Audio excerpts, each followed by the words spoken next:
I think I got that. Could I ask everyone to please stand for the Pledge of Allegiance? I pledge allegiance to the flag of the United States of America and to the republic for which it stands, one nation, under God, indivisible, with liberty and justice for all. Thank you very much.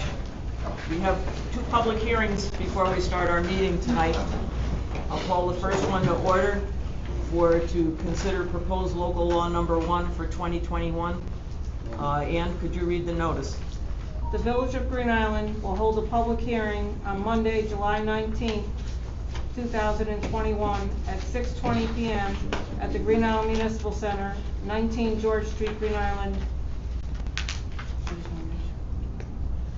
I'm sorry.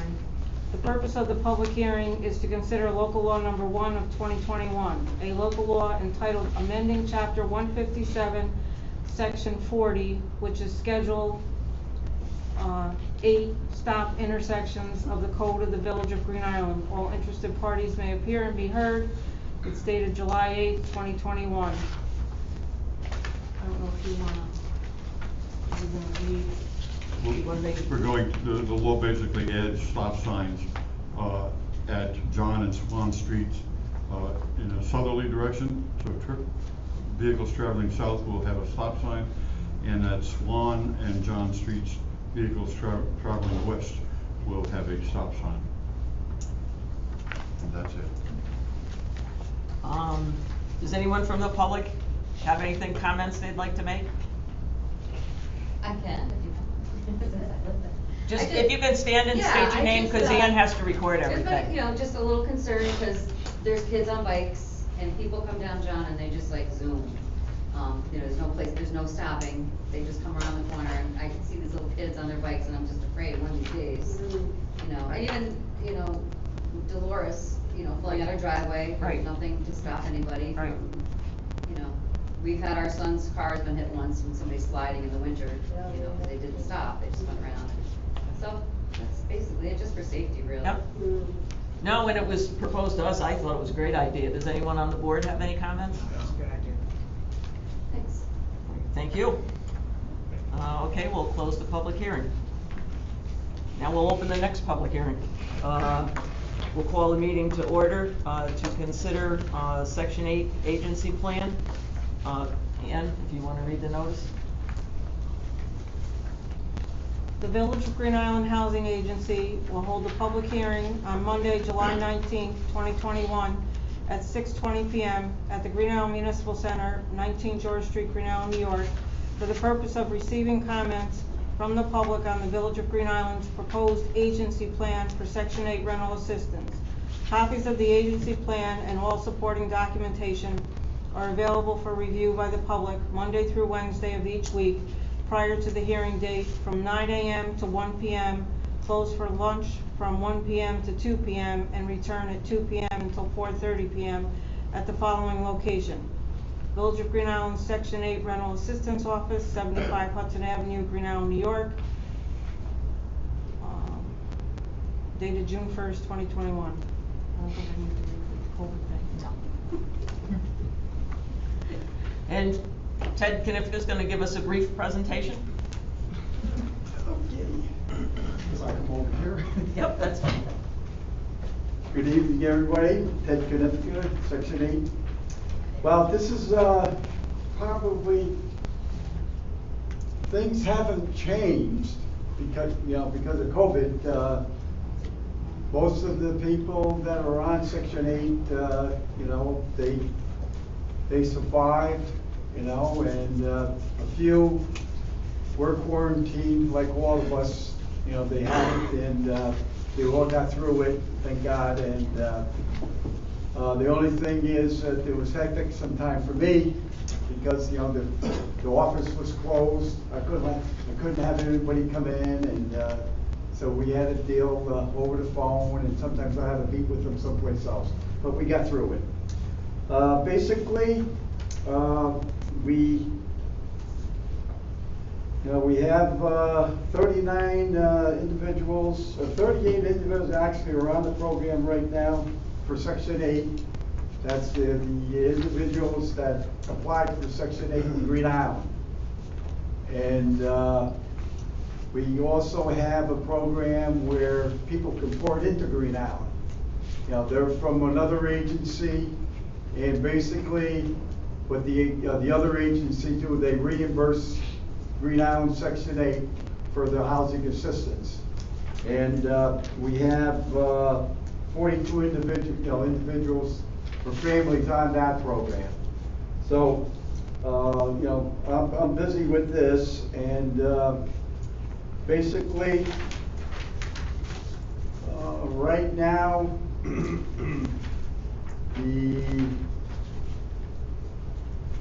they have funding. The funds are provided by HUD.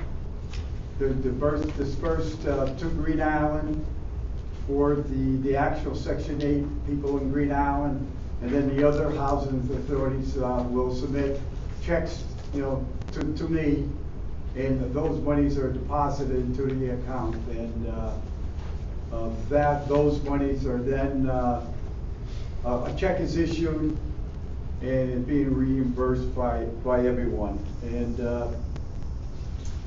the estimated revenue for Green Island for 2021 is going to be $237,576, and that will pay for the 39 participants in Green Island.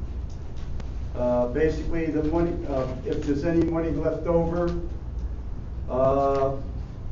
the balance available is used to pay any rent increase from the landlords, medical and child care expenses, and basically due to the economic numbers of working participants, people are being laid off or they're losing their jobs. So as a result, Section 8 will adjust their half payment, and most of the time they'll get a larger increase, and HUD pays for it. There's no expenses for the village of Green Island. Everything is paid by HUD, and so that's a good thing.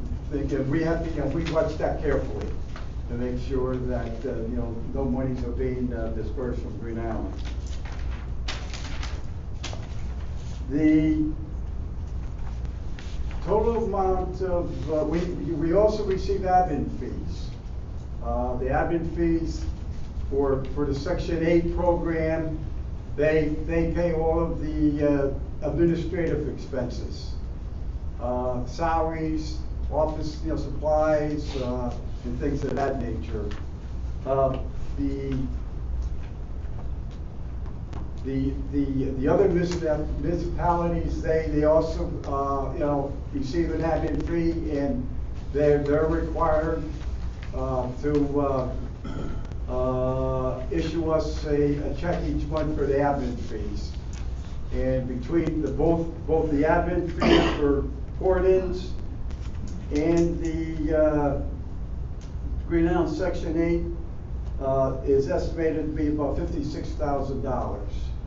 I'm estimating that we're going to receive around $61,000. So we're going to have a balance, and we normally have a balance every year since I took over the program, and so we have the money to help support any of expenses that may come up. Right, and as I said earlier, the monies will pay the salaries, the fringe expenses, and the general operating expenses. The office, telephones, postage, and so forth. And then we pay to Mastriani each month an expense. They provide additional services. They issue, they issue all of the checks going out to the landlords. They also do all of the bookkeeping, and especially the bookkeeping that is submitted to HUD, each month. I provide the information to Mastriani, and then they accumulate all that, and then they'll send that information to HUD on a monthly basis. So that's how that works. So that's basically it. And, because that's it. All right, thanks, Ted. Okay. Does anyone on the board have any questions or comments? Does anyone in the general public have any questions? If not, we'll close the public hearing. Thank you, Ted. Okay, now we'll start in our regular meeting. We'll call a meeting to order, and can we have the roll call, please? Mayor McNulty Ryan. Present. Executive Assistant Maggie Alex. Present. Trustee Files. Present. Trustee Jones. Present. Trustee Bella Kapitsky. Present. Trustee McGivern. Present. Trustee Viera. Present. Trustee Johnson, absent. Attorney Legnar. Present. We have a motion to excuse the absentee. I'm just checking for public comment. I make the motion. Second. All in favor? Opposed? And it's carried. Yeah, we're used to being on Highland Square and raising our hands. We have no one for a public forum. Next is the approval of minutes. Everyone has a copy of the minutes from the meeting on 6/15, the public hearing on 6/15, and the regular meeting on 6/21. And just to make notice of the regular meeting, it called for us to set a date for local law number 2, but the one that was in for local law number 1 got tabled, so the numbers had to get switched so that it'll be in the proper order when Ann files the thing. So it looks different on you. I just wanted you to know that what was local law number 1 is going to end up being local law number 2, and this was supposed to be 2 and it's going to be 1, right? All right. So we just wanted to make that so Ann will note it in the minutes for the corrections. Can I have a motion to approve the minutes? Make the motion. Second. All in favor? Aye. Opposed? And it's carried. We have no communications, Ann? No. The approval of claims, everyone has a copy. Does anyone have any questions? I just want to make one comment, Ellen. Diagnostic services, we just have a typo. We have 1750 on page 2, and the actual amount is $1,987.50.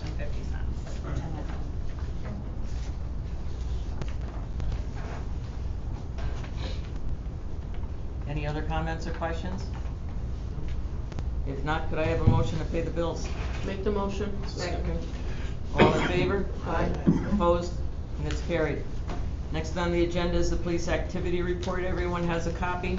Does anyone have any questions about anything? I think you'll notice on there, there's more domestics than there is anything else. So between COVID and everything else, they've really been busy on a lot of those things. So I think that's why the jump is there.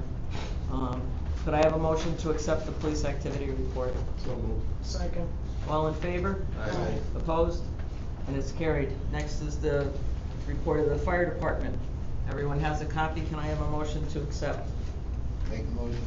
Second. All in favor? Aye. Opposed? And it's carried. Next is the submittal of the monthly report by the treasurer. Everyone has a copy. Does anyone have any questions? If not, could I have a motion to accept the treasurer's report? Make the motion. Second. All in favor? Aye. Opposed? And it's carried. Next is consideration of the monthly report by the Parking Violations Bureau. Everyone has a copy. Can I have a motion to accept? I'll make the motion. Second. All in favor? Aye. Opposed? And it's carried. Next is consideration of the renewing the HR consulting services fee agreement with Cool Insuring Agent. It's $100 a year, and it's probably the best $100 we spend. Exactly. We do this every year. Does anyone have any questions? If not, could I have a motion to renew it? Make the motion. Second. All in favor? Aye. Opposed? And it's carried. Next is consideration of authorizing the mayor to sign the statement of intent for 2021 with Stormwater Coalition of Albany County and authorize the annual payment in the amount of $4,669. Maggie, do you want to comment on anything? Nope, this is just our annual fee to be a member of the coalition, which I think is very beneficial to us.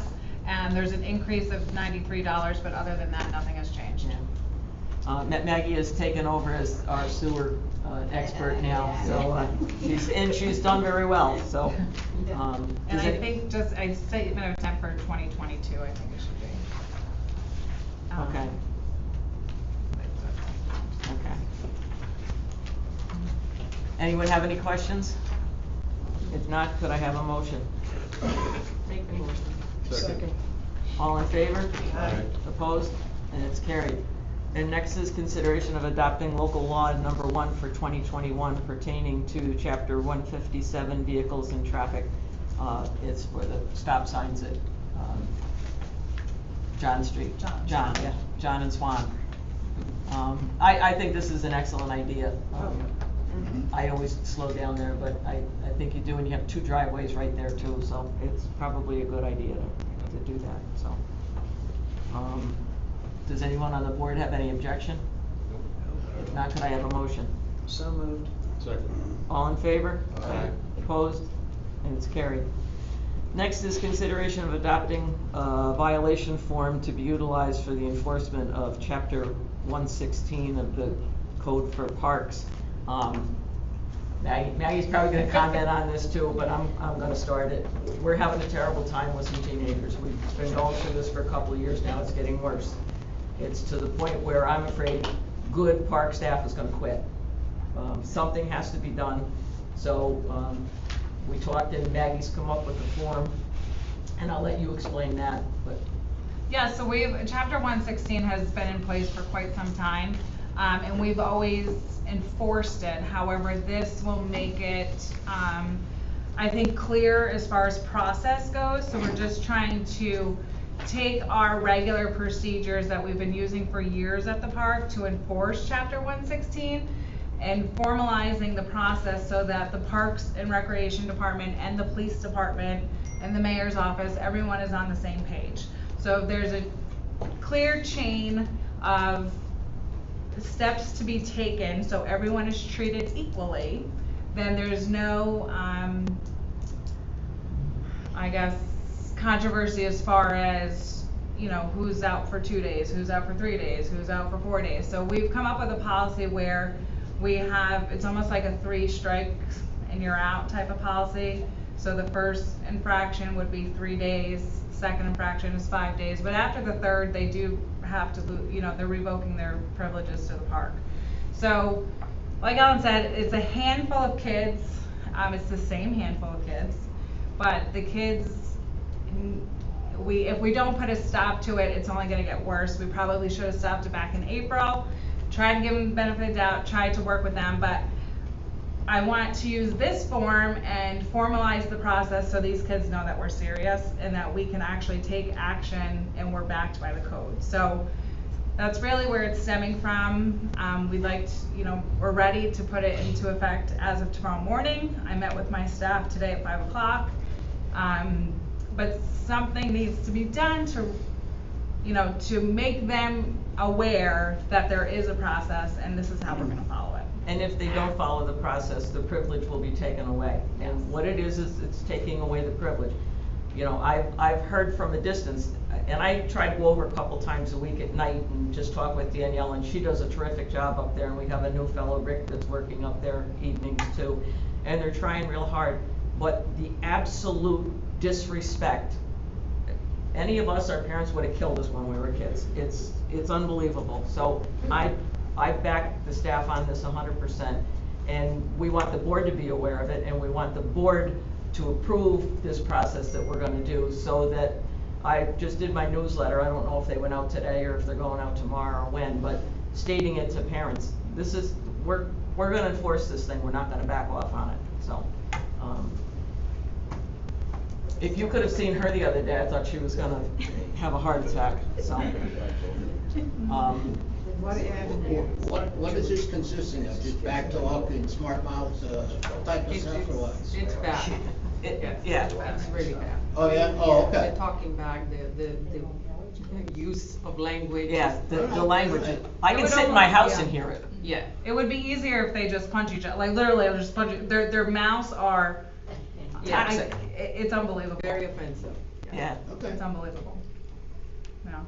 it is. They're offensive to one another too, but they can do all they want to one another. I don't really care as long as, we've got little kids in that park Yeah, and, right, and the right. F-bombs I that are was just trying flying. to get a is- handle on exactly what we're talking Yeah, about. and they're Spend a lot of bullying time other at the kids. park. It's gotta stop.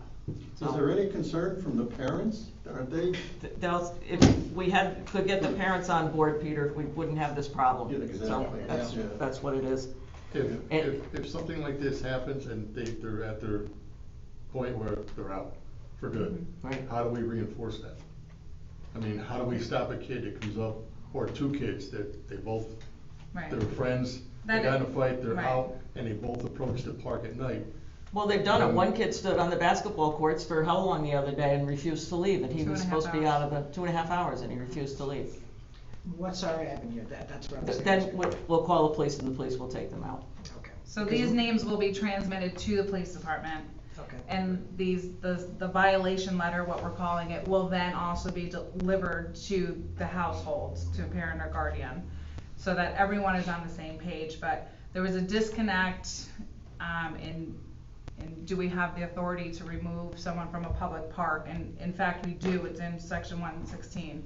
So that's what the message we need to make clear to these kids is, yes, in fact, it's in the law, here it is, and we are going to enforce it. But I said to Maggie, I'd like to do this in all of our parks, because Well, I'd that's like what to get some of the I forms noticed, even yeah. for, not that we had problems with a couple of the kids a couple of years ago at our concerts, but even up at the Little League, if they're disruptive or it's inappropriate behavior, they can be removed from the facility. We need to do it up at the stadium too. Yeah, well, that's what I'm thinking. They're gonna get kicked out of the park. And they're gonna go move to the somewhere river else, park. yeah. Oh, they move it to the river park every night. Yeah, that's what I'm saying. So that's gotta be policed too, in a way, in both the big field and the little. Well, they're league. more scared of me in that park than they are the police. to be So honest say, with you. They scatter. the police do have to come and physically remove them. What's the bit, because they're obviously minors? They bring them home? Do they call Child Protective? Where's the avenue? We're very careful on a lot of those things, because if you take an officer by himself or herself and put a kid in the car and take them any place, you're taking a chance of Oh, yeah. them accusing the officer of Right. doing That's something. exactly what I'm getting at, yeah. I don't wanna expose, and that's part of the thing too, to protect the officers when they have to come up and evict someone from the park. We've got the law to back it. Yeah. So there isn't any question about it. So they're just gonna remove them from the park? Right. It's Physically, going to or- escort them out. Yeah, we'll use the word escort. Escort. We have Once- reached out to other Once they're agencies. escorted out, to where are they going, to the police station? Or No, just no, there isn't go? anything we can do. Okay, There's just not- go it- away. it- Outside the gate. All right. Quite honestly, with the bail reform, Yeah, I it's know. tough to do anything, That- so, That's kind of what I was alluding to. yeah. Yeah, make no. sure you vote It's, for a it's, vulnerable it's tough individual. to do I feel bad for the officers. But anyways, I just wanna make sure the board is all behind us on this thing, and we're going to back this thing, and if you're free some evening and you wanna go up and sit on a bench up there, you'll get a whole education on a lot of things. All I gotta do is sit at Jordan's house and I can hear everything. Yeah. It's terrible. So, okay, you're all gonna be anxious. Who wants to make the motion to accept? I'll make the motion. Thank you. I'll second. It's unanimous. All in favor? Aye. Opposed? And it's carried. You're gonna get your time, Chuck, I'm sorry. And you're on. Next is consideration of revisions to the PDD, the Plan Development District that we have on Center Island South, the Starbuck Island. I don't know, Mag, if you wanna say anything, or if you wanna let Chuck explain. Yeah, I'll turn it over to Chuck. We just, we brought, Chuck's gonna make a proposal here this evening. It is a planned development district, so it will, it requires board approval, any change to this district. But it will, no decision is going to be able to be made tonight because the site plan will get sent out for review. But we thought Chuck would make a presentation. If anyone has any questions on what they would like to do, then now is the time to have that conversation. And if everyone is in agreement with it, we can vote on it tonight to send it to the engineer. Upon the engineer's approval and building codes and everybody's approval, then they could start the work on it. You're on, Chuck. You have to submit 3 signed plans before you start the work. Yeah. 3 sets, and then you can start the work. So hi everyone, my name's Chuck Papundi, I'm with Louisi Companies, owner's rep for Starbuck Island Apartments. So the proposal tonight is little familiarization with this map here. So this is Green Island Bridge Road. Originally, the development had a bank pad up here in the front parking lot as you come in, enter the development off to your right. We've since found that we needed the additional parking there because of our commercial building, the amphitheater, and just some overflow parking with our residential. So we eliminated that building up front, and the proposal that I'm here for today is to take that square footage of building that we had out front and bring it down to the tip of the island, where right now we have our dock system, we have a roundabout, our last residential building, and a little park area, and what would be the pad site for this restaurant bar. So the restaurant bar is 1,600 square feet on the smaller end right now for like restaurant retail. And it has 26 seats inside, 10 bar stools.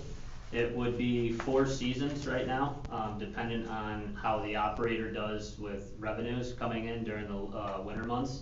But during the later months, you would obviously have some outside patio seating that would spill out, open up the inside.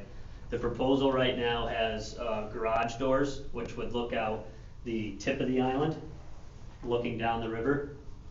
You would have an overhanging hip roof that would encompass some of that outside seating to give it coverage from rain events. And you would have some fire pits on a patio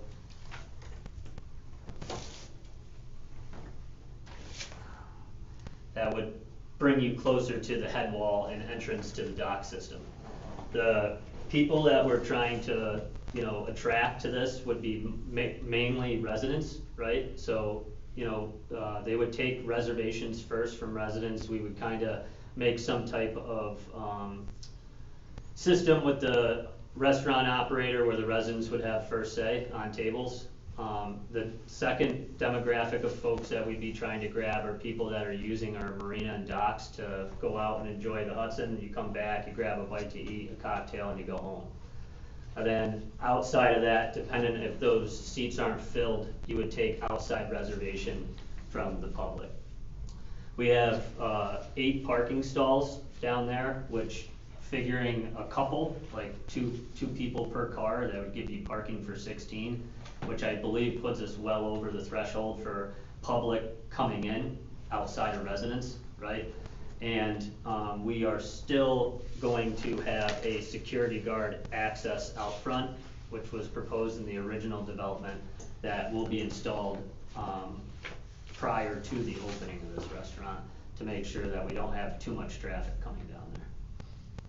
Does anybody have any questions? Chuck, is that near the pool area too? So the pool area is actually right here. So this site plan's a little confusing because of match lines. So if you were to take this and clip it, this is your peninsula, I guess, the second half of the island that Starbucks located on. The pool is about midway on that, right? And the restaurant would be down at the tip. So it's a ways down the island, more towards the dock entrance. Thank you.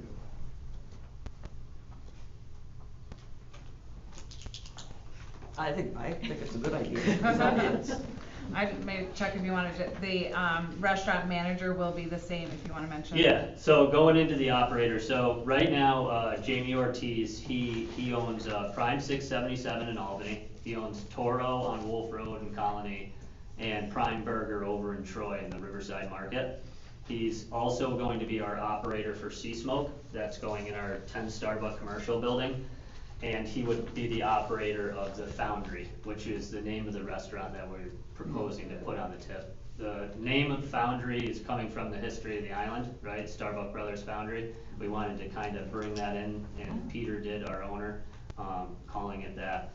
And Jamie would ultimately have, the reason this restaurant works is we could keep the footprint down because a lot of the food would be being prepped back at Sea Smoke's main kitchen facility, which was much larger. And a lot of the stuff that he has on site down at the foundry is smaller coolers and just a couple drop fryers where you need to, I guess, you want it crispier, the way he explained it, he can't transport it. Right. He would have a golf cart, right, that would work back and forth with hot plating, and that golf cart also would serve Sea Smoke for delivery to the residents on the Oh, island. that's good too. Well, it's looking beautiful. Yeah. Just open to the Trick public. right now. It is, Try it out. yep. So we will have public, it will be open to the public, taking reservations first each night from residents, and then if there's open seating, the public would be able to use it. Well, who's gonna take care of the problems when the groups from Troy and surrounding area find out about this, which is gonna be the second night, Yep. and they decide that they wanna make this their clubhouse? Who's gonna take care of it? They have to have a reservation, Tom. They have to have a can't, reservation. there's gonna be a guard shack up in the front. So nobody's gonna get through there without going through the guard. Yeah, we're not really, it's gonna have an early close, right? So it's not like, when I say night, River Street, Troy Bar, like, Brown's, Rhymes Wake, this will probably have a closing of 10 o'clock. So we don't want the noise and riffraff coming in for our tenants For tenants, either. right. Yeah, So I it's think so. more of just like, scenery during the daytime, normal hours, and then shoo them all out around 10. And they also would have the issues that it's just for residents, that's it. They always have control over it, so. Honestly, that's like the market that we wanna go to. Right. Is ultimately, it was when we work the hours with Jamie, it's gonna coordinate with Sea Smoke, where if Sea Smoke is closed Monday, Tuesday, and so they would have operational days of Wednesday through Sunday, the foundry would pick up that gap, right, in his market for the island and bringing people there to eat. And a lot of these restaurant owners right now with COVID going on have stepped away from the 7-day-a-week look of things, because it ultimately adds more staff. There's not staff available right now in the market, but also it gives his management staff a break, right? A lot of these 7-day-a-week restaurants are having problem with holding management staff because they don't really get a weekend, whether it's Right. their weekend's Monday or Tuesday or, And they're long days. yeah, they are. Yeah, that's for sure. The docks that you have, are they for the public people on the Hudson?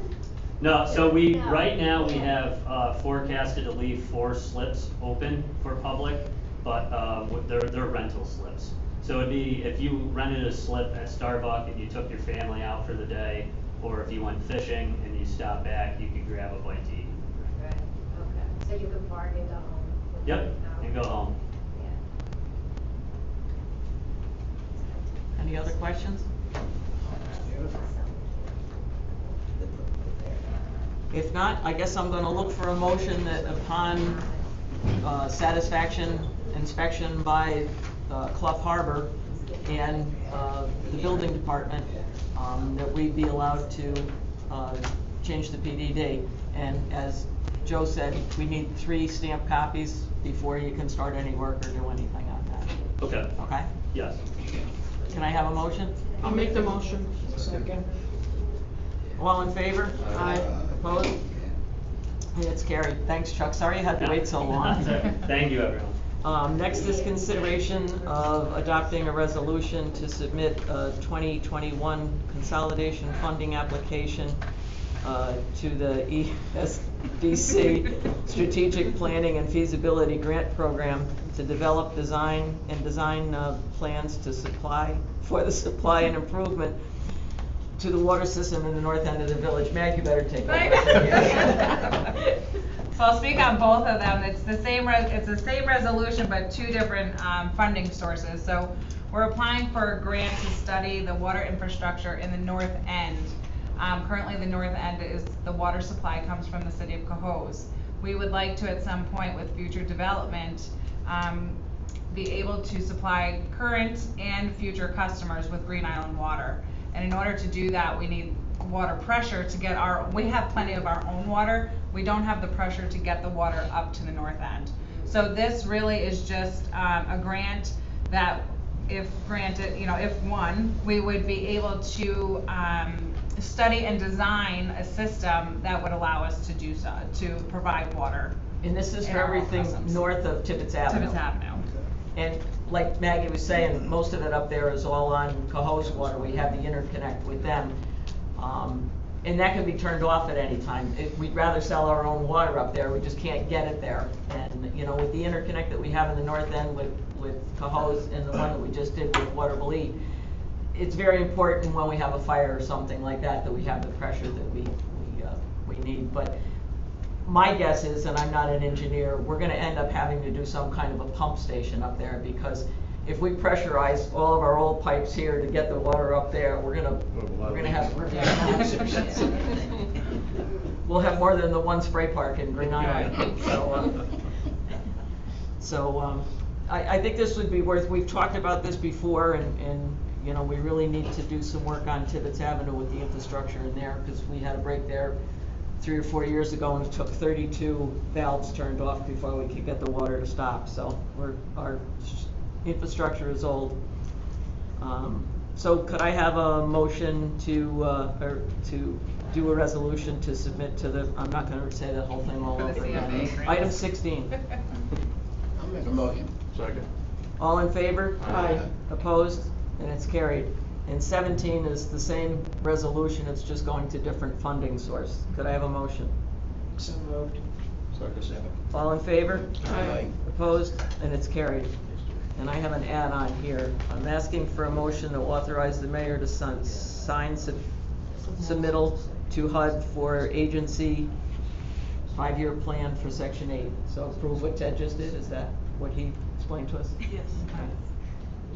I have a motion. I'll make the motion. Second. All in favor? Aye. Opposed? And it's carried. Anybody have anything in board form they want to talk about? I'm just happy to be back in person. Yeah, so am I. Absolutely. It's nice to be here, although I do have to say, I was getting used to Zoom. I never thought this old lady would ever say that, but I was. But, so, if COVID stays where it's supposed to be and we don't have, although we are having increases even in this county, the numbers are going up. We were at a point where we had no new cases for days, and now I think we just had 21 in a day. So it's here. But according to the newspaper, 99% of the COVID cases are unvaccinated people. There's only 1%. Just because we got the vaccine doesn't mean we're safe. What all the experts are saying, and even if you did get it, you won't have it as bad as an unvaccinated person. So we're just gonna hope for the best, and that's why we're still kind of trying to make everybody comfortable with, stay a little bit of distance. Hopefully the schools do something. Yeah, I'm hoping they do something with the younger kids under 12, and they'll find some way to be able to immunize those kids. So, because I don't think any of these children can take another year of isolation. If this thing spikes again, we're really gonna have trouble. So, we gotta get somehow back to normal, but do it safely, so. Anything else for forum? I think I got it all off my chest tonight, so. Our next meeting is Monday, August 16th. Could I have a motion to adjourn? I'll make the motion. All in favor? Aye. Opposed? It's carried. Did I forget something? And threat us, we can't move because we Yeah. can't sign the No, bills. Oh.